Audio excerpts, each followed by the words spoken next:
evening and a very warm welcome to Radio and Television Tonga News Package for the hour. Making headlines, Kingdom of Tonga signs an air services agreement for two United Arab Emirates airlines to operate in Tonga. Tonga Presence denies allegations by media that the department is corrupt. And Tongans in Salt Lake City warmly welcomes Prime Minister Honorable Government Liko and delegations. Now I'm Vafonato Bola with the stories in detail. The Honourable Minister for Infrastructure, Seventinito Mo'ua, signed an agreement on behalf of the Tongan government with His Excellency Abdullah bin Duk Al Mari, the Honourable Minister of Economy for the United Arab Emirates countries and the Chairman of the General Civil Aviation Authority, for a commencement of air services between and beyond Tonga and UAE territories. Mark Ake with the detail. The signing of the Air Services Agreement took place during the 41st International Civil Aviation Organization Triennial General Assembly held at the ICAO headquarters in Montreal, Canada.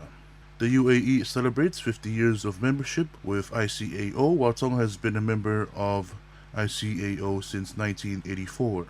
The Air Services Agreement paves the way for UAE airlines such as Emirates and Etihad Airways to operate in Tonga, with negotiations to begin shortly.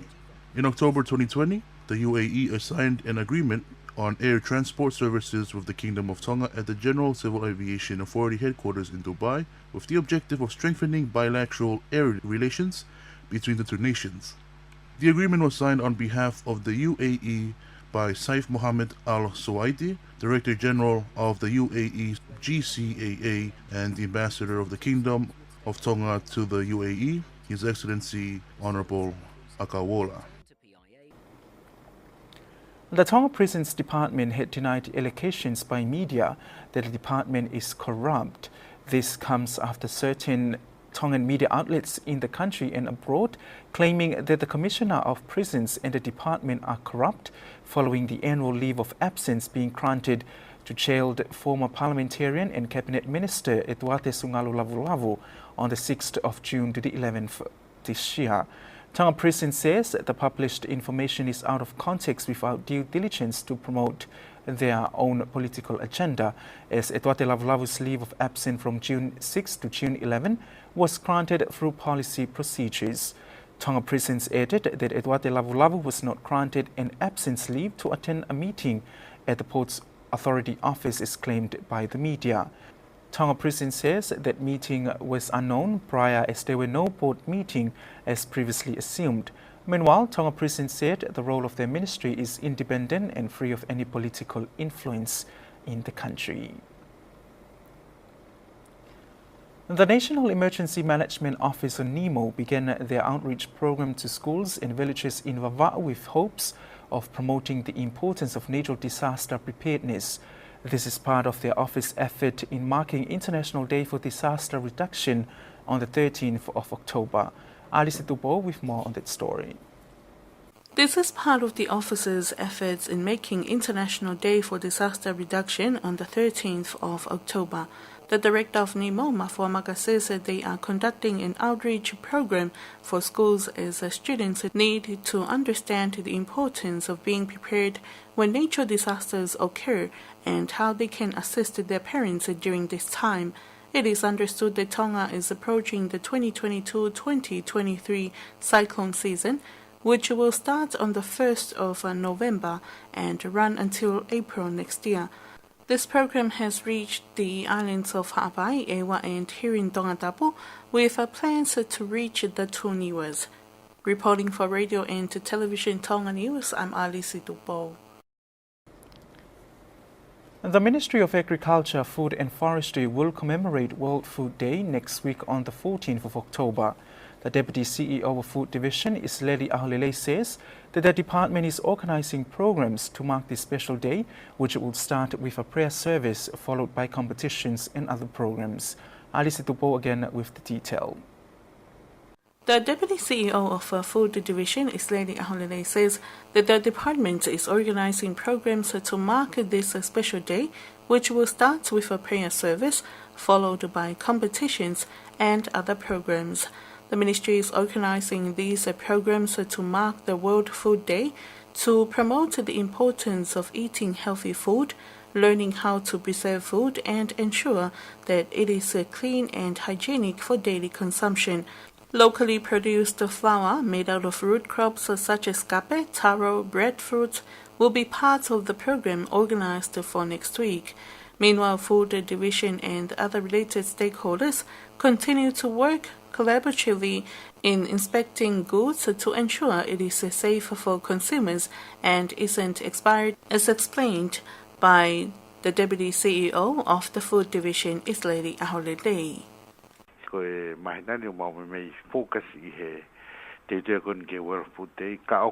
This month we are mainly focusing on World Food Day and our work is still continuing. There are new businesses requesting food permits and we are working on inspecting those areas to ensure it is clean, hygienic and safe to make food and sell out to the public. Although our work is moving slowly, we need to make sure that those places are safe to produce food for the public, especially restaurants and stores. The aim is to ensure that food safety is present in these places. The Food Division has been in operation over 20 years. World Food Day is celebrated annually on the 16th of October. However, Tonga will mark it on the 14th, since the 16th lies on a Sunday. World Food Day will be commemorated next Friday at the Digicel Square to promote the importance of eating healthy food to minimize NCDs in Tonga. Reporting for Radio and Television Tonga News, I'm Alice Tupo. Tonga's delegation to the 41st International Civil Aviation Organization Assembly, led by Honourable Seventini Mo'ua, the Honourable Minister for Infrastructure, met the Secretary General of ICAO, Juan Carlos Salazar. The areas of discussion included strengthening the working relationship and cooperation between ICAO and the aviation sector in Tonga and the Pacific region. ICAO or ICAO was established in 1944 by the Chicago Convention for the promotion of the safe and orderly development of civil aviation globally.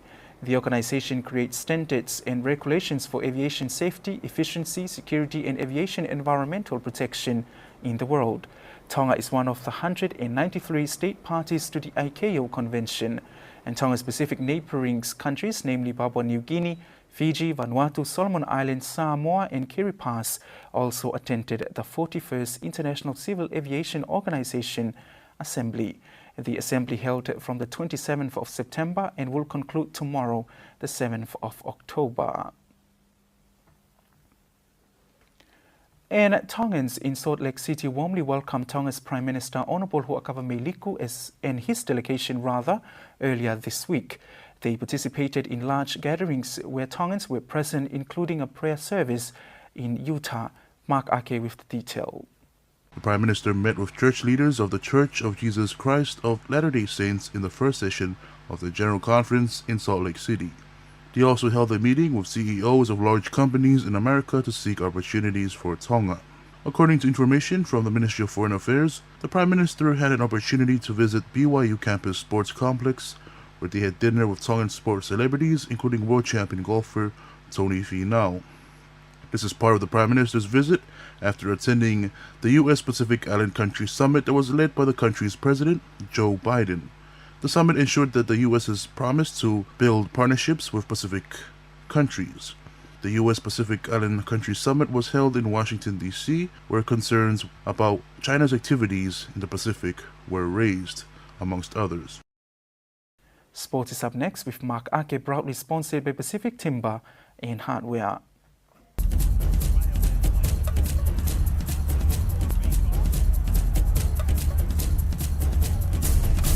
To Rugby Sevens, a women's sevens competition is expected to kick off next week from the 14th to the 15th of October at the Teofaiva Rugby Stadium. There will be two divisions in this tournament, an under-18 girls division and a women's open division. There are 3 pools in the under-18 girls division. Pool A consists of Ha'ateho 1, Kolomotua 2, and Hihifo. Pool B has Fasmoeafiatungi, Ha'alalo, and Ha'ateho 2, while Pool C has Kolomotua 1, Kolofo'ou, and Havelu. In the women's open division, there are 2 pools, Pool A consists of Kolmatua, Havelu, Waini, and Fasmayafi Atungi, while Pool B has Ihifo, Korofo'o, and Ha'alalo. All games will go down next Friday the 14th before the championship or playoffs take place on Saturday. This tournament is supported by Oceania Rugby in partnership with Pacific All Sports, the Australian Government, and Tonga Rugby Union.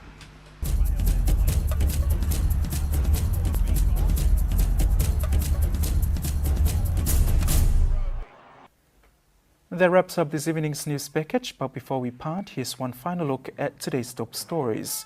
Kingdom of Tonga signs an air services agreement for 2 United Arab Emirates airlines to operate in Tonga. Tonga Prisons denies allegations by media that the department is corrupt, and Tongans in Salt Lake City warmly welcomes Prime Minister Ho'akavamiliku and delegations.